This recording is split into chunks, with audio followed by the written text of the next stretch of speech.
Bien, justamente para empezar a contestar a la pregunta de Raúl, sí, ¿por qué? ¿Por qué esos edificios así? Y porque el mundo de los profesionales en general se quedó dormido.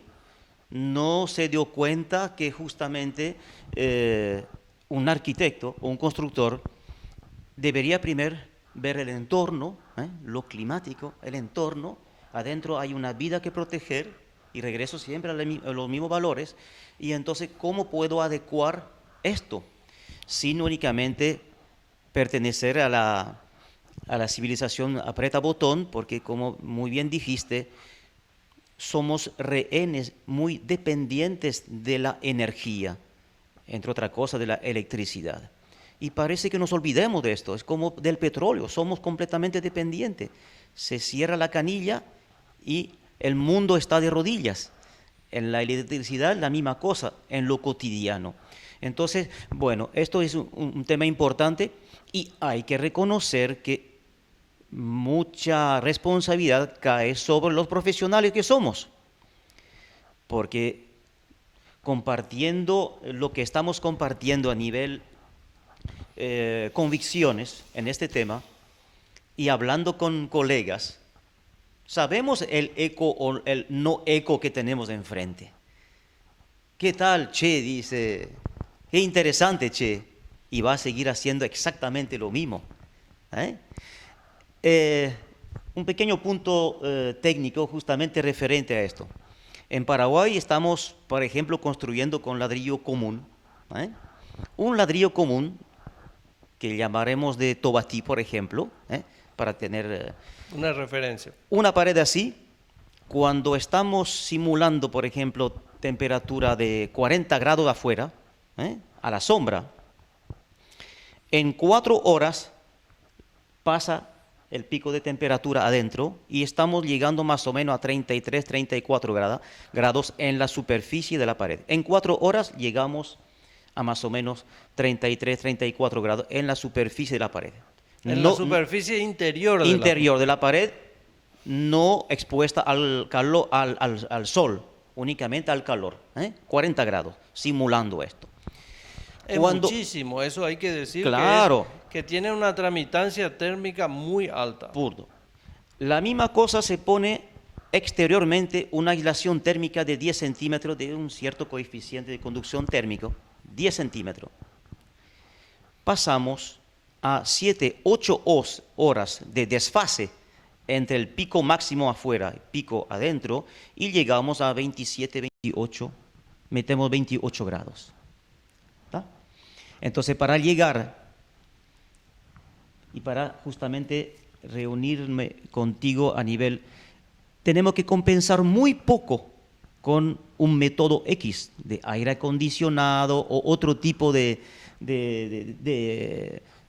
aporte de energía o un concepto más adecuado de ventilación y esto y otro, llegamos a salvar prácticamente 2 grados. Entonces hay que pensar esto, el desfase que tenemos y la amortiguación que tenemos grande.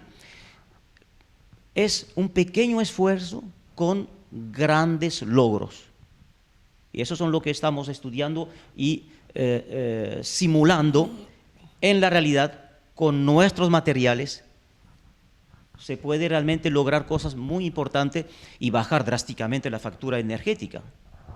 Me encanta lo que dice Henry porque realmente eso nos lleva a tantas otras cosas.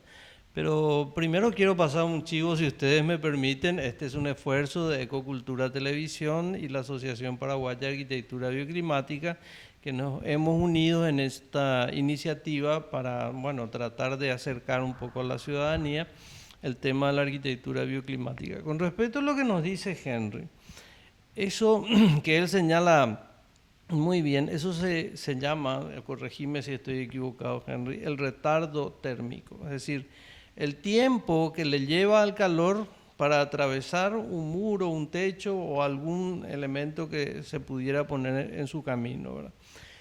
La arquitectura colonial tenía muros de 60 centímetros, muros de arcilla.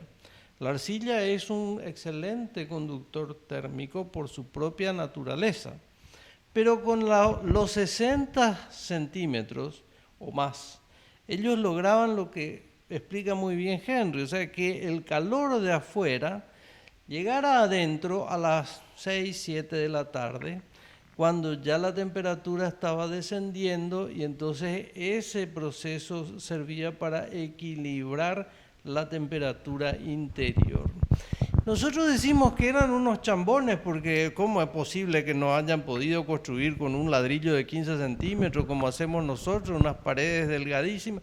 No, sin embargo, eso era muy sabio porque ellos estaban trabajando con el retardo térmico para lograr equilibrar el confort térmico al interior en relación al día y la tarde. No sé, Henry, si digo bien. Sí, yo quería simplemente no interrumpirte. Se llama justamente inercia térmica y justamente en régimen de calor, de clima cálido o caluroso, hay que saber usar la inercia térmica, saber usar.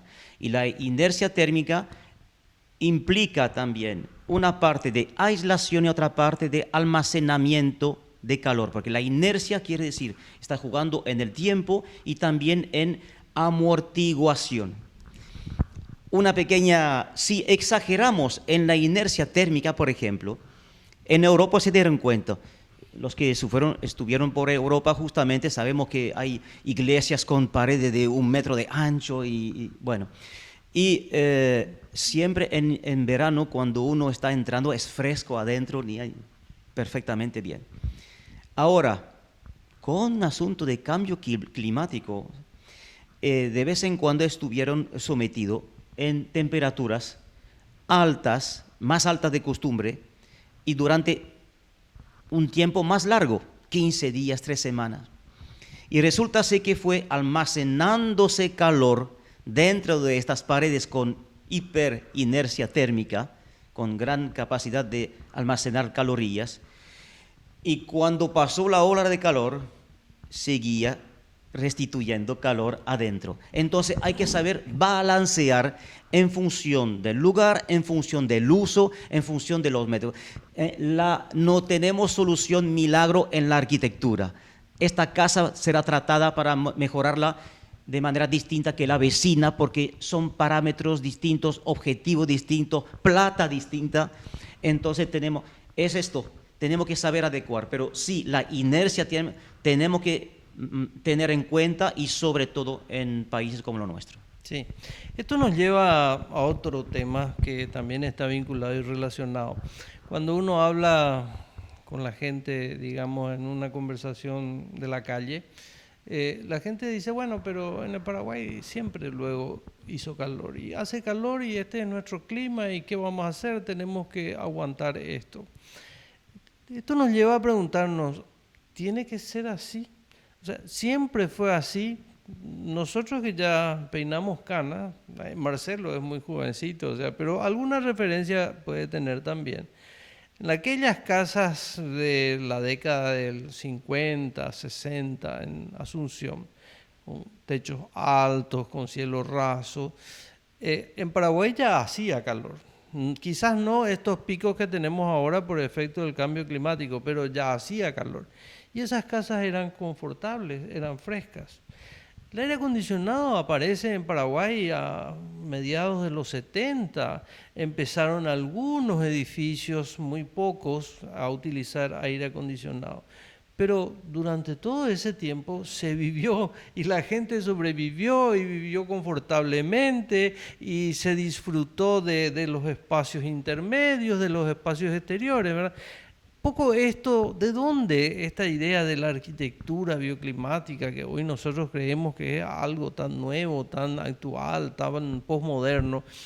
¿Cuál un poco es su proceso de desarrollo evolutivo? Eso es interesante recordar también.